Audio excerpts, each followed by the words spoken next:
ஆண் உறுப்பை சுற்றி சிறிய சிறிய கொப்பளங்கள் மாதிரி சில விலைமாதுகளோட பழக்கத்தில் இருப்பவர்களுக்கும் இந்த குற்றம் ஏற்படும். மேற்கொண்டு வராமல் இருப்பதற்காகவும் அந்த ஒரு நீண்ட நாட்கள் சாப்பிட வேண்டிய தேவை என்பதை இந்த இடத்துல உங்களுக்கு ஞாபகப்படுத்திக்கிறோம்.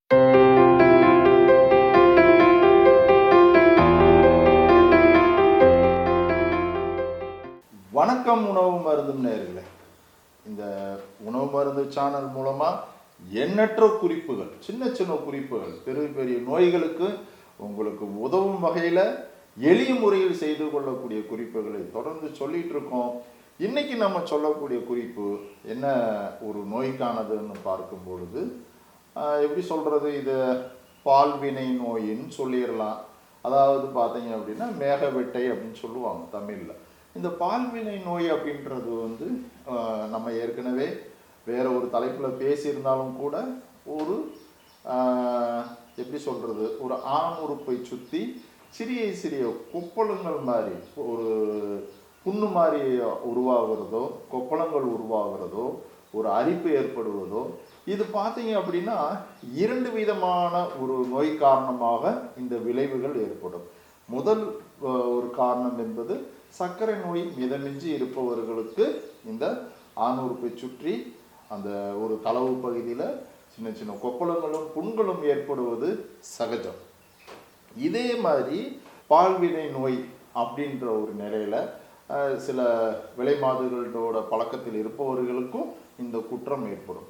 இப்போ இந்த குற்றத்தினுடைய விளைவு உச்சபட்சமா ஏற்கனவே சொன்ன மாதிரி ஒரு பெரிய ஒரு நோய்க்கான ஒரு வழிமுறையை ஏற்படுத்தும்.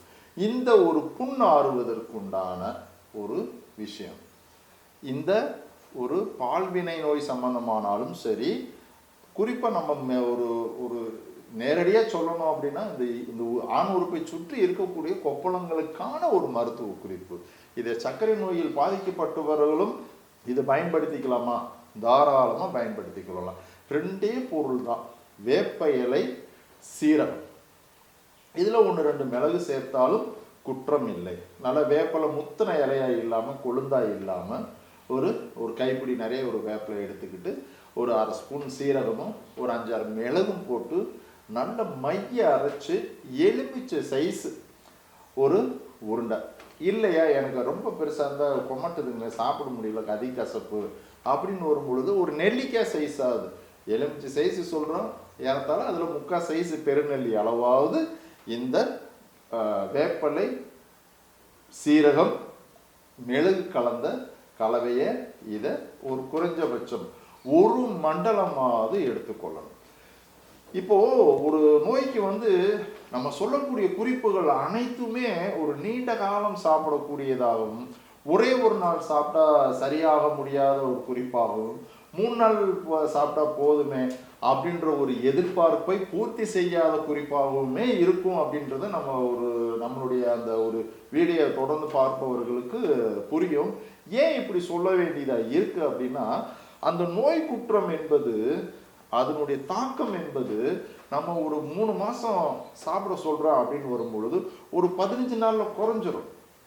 அதன் பிறகு அந்த நோய் தீர்றது ஒரு 1 மாதத்திலேயோ ஒரு 1.5 மாதத்திலேயோ அந்த நோய் குற்றம் என்பது முழுசாக தீர்ந்துடும்.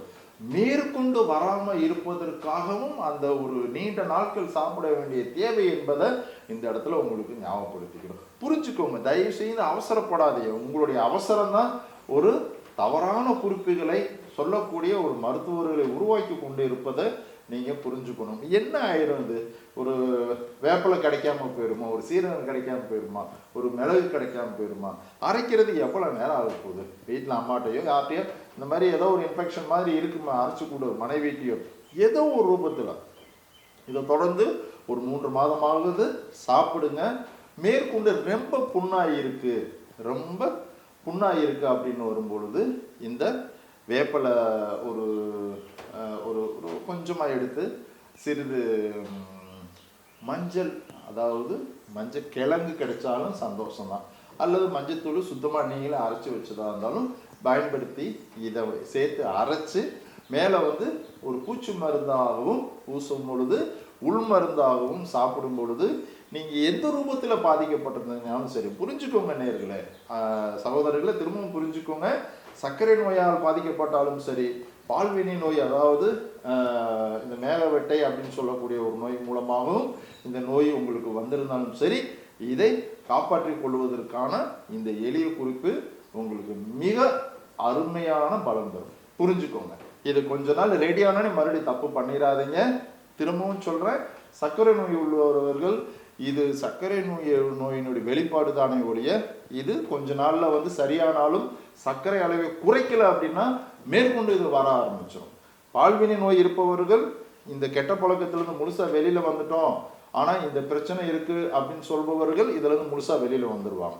இருவருக்குமான வித்தியாசமான பலனை நீங்க ஞாபகம் வச்சுக்கணும். இதை தொடர்ந்து பயன்படுத்தி பாருங்க.